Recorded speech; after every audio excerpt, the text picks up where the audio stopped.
ফের দক্ষিণ 24 পরগনায় অস্ত্র উদ্ধার। জীবনতলার পর এবার কুলতলির দেউলবাড়ি উদ্ধার হয়েছে আগ্নেয়াস্ত্র, 2 রাউন্ড গুলি ও ধারালো অস্ত্র।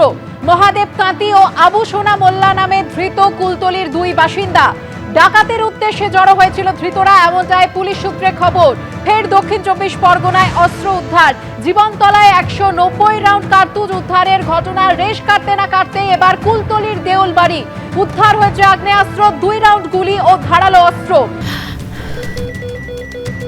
ক্যান্সারে নেই আর ভয়, NCRI এ হবে এর জয়। আপনাদের ভরসা নেতাজি সুভাষচন্দ্র বোস ক্যান্সার হসপিটাল। মহাদেব কাঁতি ও আবু সোনা মোল্লা নামে ধৃত কুলতলির 2 বাসিন্দা। ডাকাতের উদ্দেশ্যে জড়ো হয়েছিল ধৃতরা, এমনটাই পুলিশ সূত্রে খবর।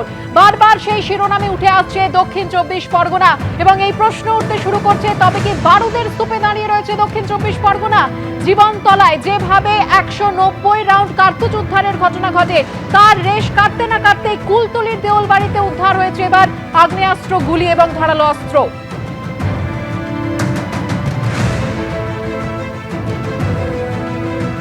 একদিকে দক্ষিণ 24 পরগনা, তো অন্যদিকে দক্ষিণ দিনাজপুর গঙ্গারামপুরেও অস্ত্র উদ্ধার।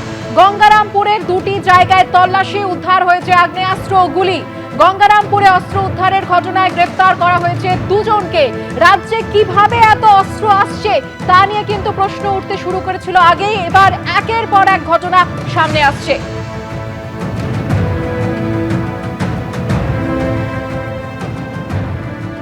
রাজ্য পুলিশের STF এর প্রথম সন্দেহ দানা বাঁধতে শুরু করে যখন রাজ্যের বিভিন্ন প্রান্তে একের পর এক শুটআউটের ঘটনায় ব্যবহার হতে থাকে 7.6 mm এর যে বুলেট, সেই বুলেট কিভাবে এই বুলেট পৌঁছচ্ছে দুষ্কৃতীদের হাতে, সেই তদন্ত শুরু করে রাজ্য পুলিশের STF এবং সেই তদন্ত করতে গিয়েই তারা পৌঁছে যায় জীবনতলাতে। জীবনতলা ঈশ্বরীপুরে হাজি রশিদ মোল্লা তার বাড়িতে সেখানে হানা দেয় এবং সেখান থেকে জানা যায় যে এই ঘটনার পিছনে কিন্তু রয়েছে একেবারে লালবাজারের সামনে থাকা একটি বন্দুকের দোকান, সেই দোকানের এক কর্মচারী।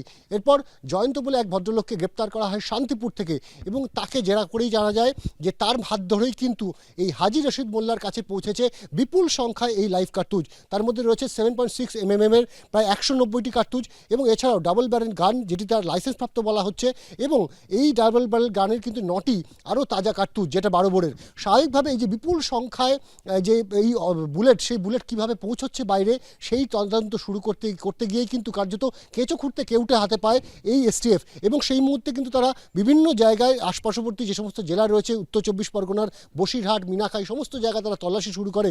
ইতিমধ্যে কিন্তু হাজি রশিদ মোল্লার সঙ্গে সহযোগী হিসেবে আরও একজনকে ইতিমধ্যে গ্রেপ্তার করা হয়েছে, ফারুক বলে, এবং এই গোটা ঘটনায় 5 জনকে গ্রেপ্তার করা হয়েছে। কিন্তু এই যে অর্ডিন্যান্স ফ্যাক্টরিতে তৈরি হওয়া বুলেট, সেগুলো যেভাবে বাইরে বেরিয়ে আসছে এবং দুষ্কৃতীদের হাত পর্যন্ত পৌঁছে যাচ্ছে, তা নিয়ে কিন্তু সত্যি দুশ্চিন্তার ভাব রাজ্য STF এর মাথায়। ক্যামেরা দীপ্তেন চক্রবর্তীর সাথে অনির্বাণ বিশ্বাস ও শান্তনু নস্কর, ABP আনন্দ, দক্ষিণ 24 পরগনা।